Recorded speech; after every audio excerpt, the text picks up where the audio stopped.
Tanse, good evening. I'm Krisanach Kate. Welcome to APTN National News. Thank you for joining us. We begin tonight in Belcourt, North Dakota, where American Indian Movement member Leonard Peltier has returned after 49 years in prison. Peltier is from the Turtle Mountain Indian Reservation right next door to Belcourt. He was convicted of killing 2 FBI agents after a shootout on the Pine Ridge Reservation, South Dakota in 1975. He was sentenced to life in prison for that, but President Joe Biden commuted that sentence to house arrest on compassionate grounds just hours before leaving office in January. Here is Leonard Peltier speaking today at his welcome home ceremony. You know, I spent 49 years straight in prison for something I didn't do and was not really legally convicted of. There was 4 of us that was charged for the killing of 2 FBI agents. One guy wasn't even in the state that was charged, and Jimmy Eagle. And my co-defendant was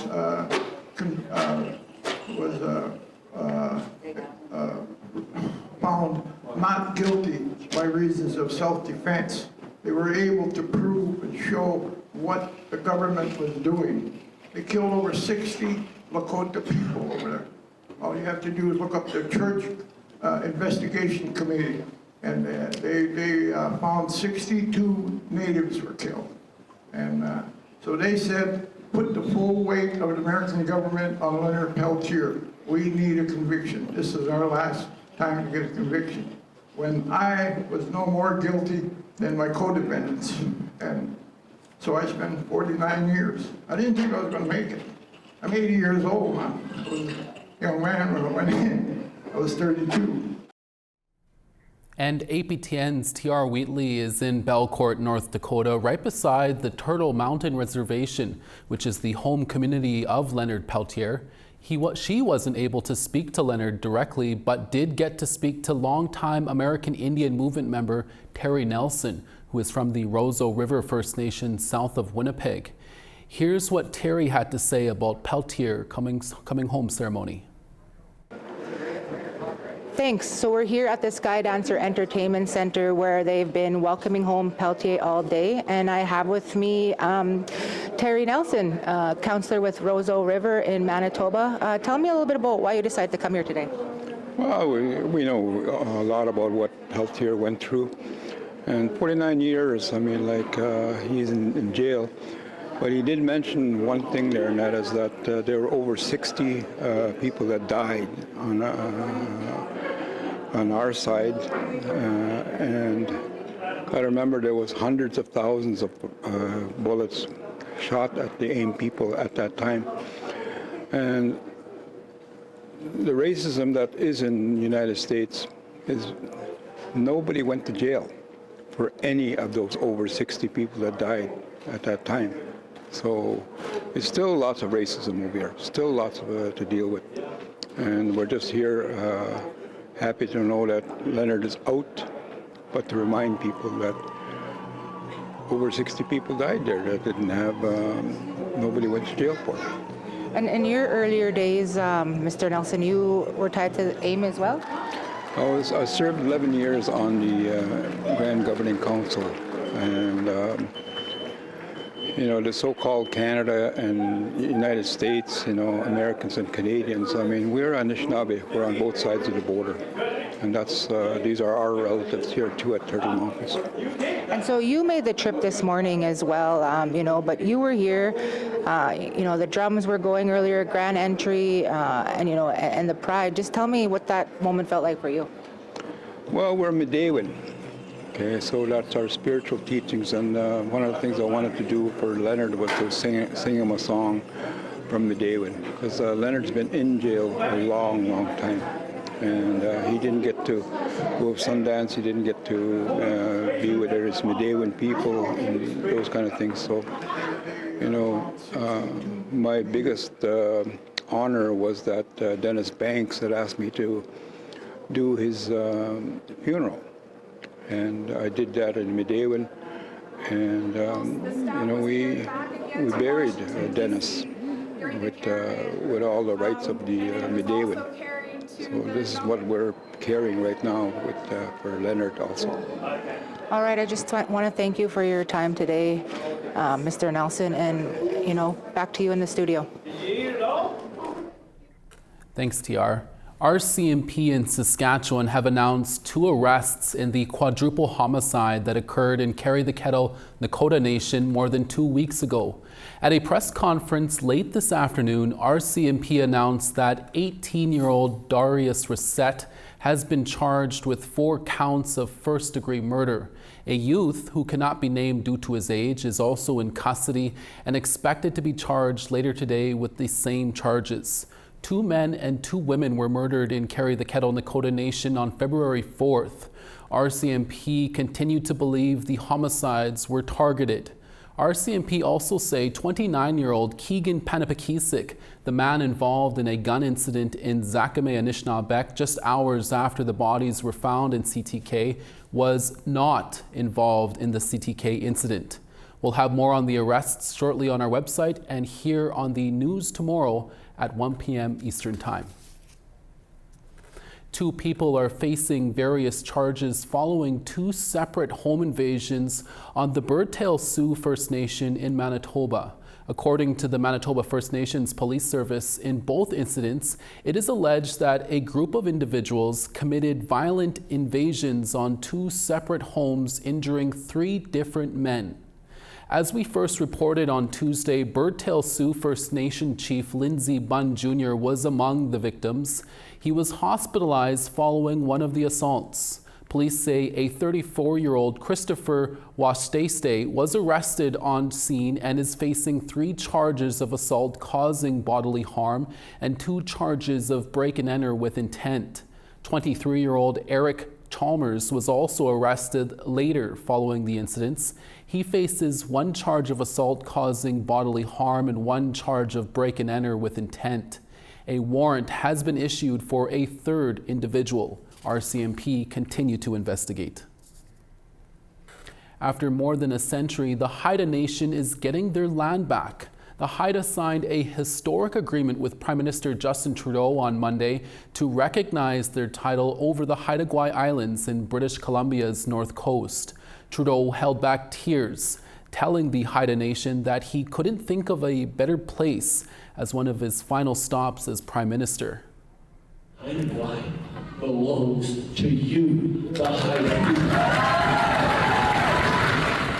Gaaguis Jason Alsop, the president of the Council of the Haida Nation, said the historic agreement represents a move from an era of denial, occupation, and resistance to one of peaceful coexistence and recognition of Haida land. What is now called the Big Tide Haida Title Lands Agreement will affirm that the Haida have title over specific Crown land in the area. Trudeau called the agreement a monumental step and that he stayed true to the principles of truth and reconciliation to restore Canada's relationship with Indigenous people. The transition is expected to take up to 5 years and will require legislation to help address some of the details. Private property owners in the area will not be impacted. The Yukon government says 19 million liters of cyanide-contaminated water is leaking from a storage pond at the Eagle Gold Mine site. The mine site near the community of Mayo, Yukon, is located on the traditional territory of the First Nation of Nacho-Nayakdun. Last summer, the mine experienced a heap leach failure, causing millions of tons of cyanide-contaminated rocks to be released into the nearby environment. Officials say the leaking pond will need to be drained and ice buildup will need to be removed. There's no timeline yet for when those repairs will take place. Recent test results indicate the leaked water is now impacting nearby Haggard Creek, which is showing contamination levels above short-term aquatic guidelines. The data is showing us a cumulative effect from the containment pond leak and the ongoing contamination that continues to enter Haggard Creek from the heap leach failure. In cases where contaminants exceeded their aquatic life guidelines, there could be negative effects to the health of fish and other organisms.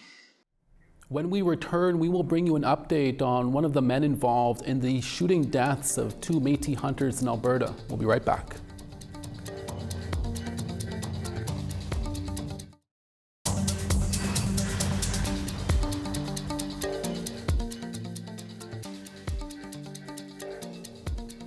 Welcome back. The Supreme Court of Canada has dismissed the appeal of Alberta farmer Roger Bilodeau's manslaughter conviction. Bilodeau is the father of Anthony Bilodeau, who killed 2 Métis hunters in 2020. In March of 2020, Roger and Anthony Bilodeau confronted Métis hunters Maurice Cardinal and Jacob Sampson, who they believe were thieves. Roger told his son to bring a gun. Anthony then shot the hunters and left them on the side of the road near Glendon, Alberta, where they were found dead. All of this caught on surveillance footage. Anthony was convicted of second-degree murder and sentenced to life in prison with no chance of parole for 13 years. The Supreme Court denied his appeal. Roger Bilodeau was found guilty of manslaughter and sentenced to 10 years in prison. Today, his appeal was dismissed by the Supreme Court of Canada. Richard Wagner is the Chief Justice. We are all of the view that the appeal should be dismissed substantially for the reasons of the majority of the Court of Appeal of Alberta. Wherefore, the appeal is dismissed. Thank you. With more reaction to this story, APTN News spoke with Sarah Sampson in Ottawa. She is the widow of Jacob Sampson. Thank you for speaking with us, Sarah. My first question is, what is your response to the decision to turn down this appeal for Roger Bilodeau? Our response today was just honestly pure relief. The minute the judges walked back out, after I'd say maybe about 15 minutes after they heard from the lawyers and the Attorney General, when they walked back into the courtroom and delivered that unanimous decision, it was like a wait of 5 years. 5 years of a lot of heaviness and fear and pain just lifted. The weight of the unknown, the weight of, we know the truth, but just having the courts, the highest court in Canada, confirm what we already knew, it's almost, I can't even put it into words. I cried. It was just kind of pure relief. Tears of joy and relief, because it's been a long time. And we've been waiting for the courts to see what we already knew. And they finally did. So. Sarah, why did you feel you had to come all the way to Ottawa to hear the outcome? Because our system here in Canada, it needs a lot of work. Victims are not treated as victims in our system. They are treated as, I guess, inhumans. Right from the start, it was never a matter of were Roger and Anthony guilty. It was a matter of were Jake and Morris worth life. This process is so exhausting for us as victims' families. And, I know I've met so many people along the way that are going through the system like this as victims, and the pain and the weight that it and the toll it takes on us is it's unspeakable. Like nobody understands unless you're in it. Our family is strong. We have a very large support group of wonderful people across the nation that have held us up through all of this. And because of all the people that have supported us through all this, I feel like our strength and our support strength we need it to be there so that the courts can see how important it is for victims' voices to be heard. And the fact that we are we are willing to do whatever it takes to make sure that our loved ones' voices are heard and remembered. And, you know, the system tends to silence us in so many ways right from the start. You know, gag orders, can't say the truth. So it's just important for us to be here so that the courts can see that our loved ones were human, and that they had people that loved them dearly, and people that are willing to keep fighting for them. And you know, I know that there's so many families that go through this and they give up. You know, they give up the fight because, not because we don't care. They give up the fight because it's exhausting. Yeah. And Sarah, really briefly at this point, yeah. Do you believe justice now has been served? I mean, Roger's out on parole. He's been home with his family since last March. So, you know, he served 4 years for cold-blooded murder. I don't believe that's complete justice. However, today, you know, just the Supreme Court's words and their decision, and the questions they asked, and the things that were said, you know, that is justice. The fact that the highest courts in Canada, they see the truth, and that's enough. You know, like, is there ever justice when your loved ones are stolen from you? I don't think there's any time in the world that could ever be justice. But, you know, as it stands, this is the justice we got, and yeah, this is justice. You know, like, it's as good as it gets, unfortunately, and it should be better. It really should, but it is what it is, and we're happy with this decision. So, you know, my family back home, they're ecstatic. You know, like, they couldn't make it today, and unfortunately, you know, they're not here, but you know, they were watching, and I know that they're feeling the same as me. They're elated, and they're ecstatic for this decision by the Supreme Court. Sarah, we'll have to leave it there. Thank you for your time. Okay. Thank you. Photo of the day and weather is up next, along with a wrap-up of this year's Invictus Games in Vancouver. We'll be right back.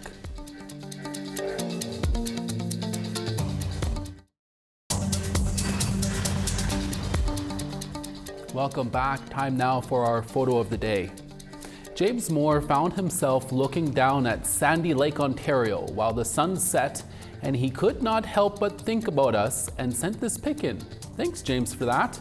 Send us your photos to share at aptn.ca for the chance to be our next photo of the day. Now let's take a look at tomorrow's weather forecast. Starting on the east, Fredericton -1, Charlottetown same temperature. Cartwright -5, LeGrand River -15. Gaspé 0, Saguenay -7. Ottawa -6, Toronto -6. -12 in Timmins, Wawa -7. Partly cloudy in Churchill at -15, Puckatawagan -14. Sunny in Princess Harbour at -14, Dauphin -13. Yorkton -14, Swift Current -9. -16 in Stony Rapids, Buffalo Narrows -10. High Level -8, Fort Chipewyan -13. Medicine Hat -6, Lethbridge 5. Penticton 6, Kamloops 6. Fort Nelson -10, Prince George 2. Watson Lake -9, Mayo -2. Fort Simpson -13, Watee -16. Fort McPherson -21, Colville Lake -22. -21 in Baker Lake, Chesterfield -19. And Iqaluit -15, Lulik -29.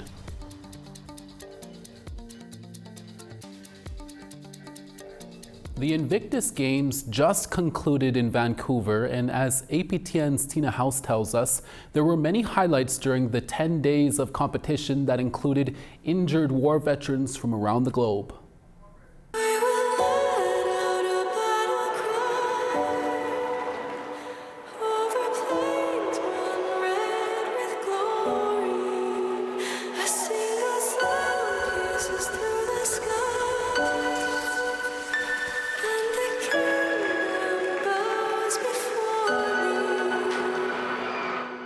sport has the ability to heal, to change lives, and to save lives. Through sheer determination, hard work, and support, over 500 competitors from 23 nations battled on the ski hill, to the courts, to the playing field, to push past their limitations and compete at the Invictus Games. Here at the closing ceremonies, the heroes of war were honored, not only for their bravery in serving their countries, but also for their courage to heal from their injuries and proudly represent their countries in sport. The founder of the Invictus Games, the Duke of Sussex, Prince Harry, addressed a sold-out crowd, and in particular, the athletes at Rogers Arena. Thank you for bringing your heart to the forefront of these games and for showing all of us how it's done. Musicians such as Canadian icons, the Bare Naked Ladies, and Grammy Award winner Jelly Roll performed for the crowd. Vancouver-based The Bitterly Divine rock band, fronted by Tony Joseph, performed at the Invictus Village. Joseph was a major part of the planning team for the Four Host First Nations in bringing the Invictus Games to Vancouver Whistler. For me, it's been incredible to meet so many different people and just actually be here with all of our peoples from all the communities, Indigenous peoples here, strong and proud. And during the 9-day event, the Duke and Duchess of Sussex visited all Four Host First Nations. Incredible, genuine people. They came to our community, met with over 100 of our children from our communities. They shared their songs, they shared our dances with them, they welcomed them, they sat with them, talked with them, and just shared stories. And for me, that was incredible. Nick Booth is the CEO of True Patriot Love. He is behind the bid to bring the games to Vancouver Whistler. It's just such an honor to be here on the lands of the Four Host First Nations and to have been on this journey. It was 5 years ago that True Patriot Love decided to bid to bring the games back to Canada. We were here in 2017, but we wanted to come to the beautiful lands in British Columbia. And during the closing ceremonies, Prince Harry had a message for Indigenous people across Canada. To the host nations, to the host First Nations, thank you for your partnership, your friendship over the past 3 years. What your people have endured should never have happened. You've shown us what it looks like to fight for the survival of something far greater.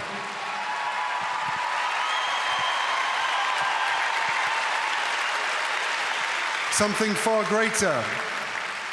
Your land, your culture, your communities, and your light.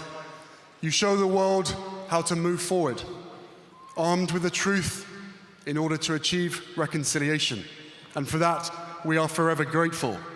Chin Chin Swai.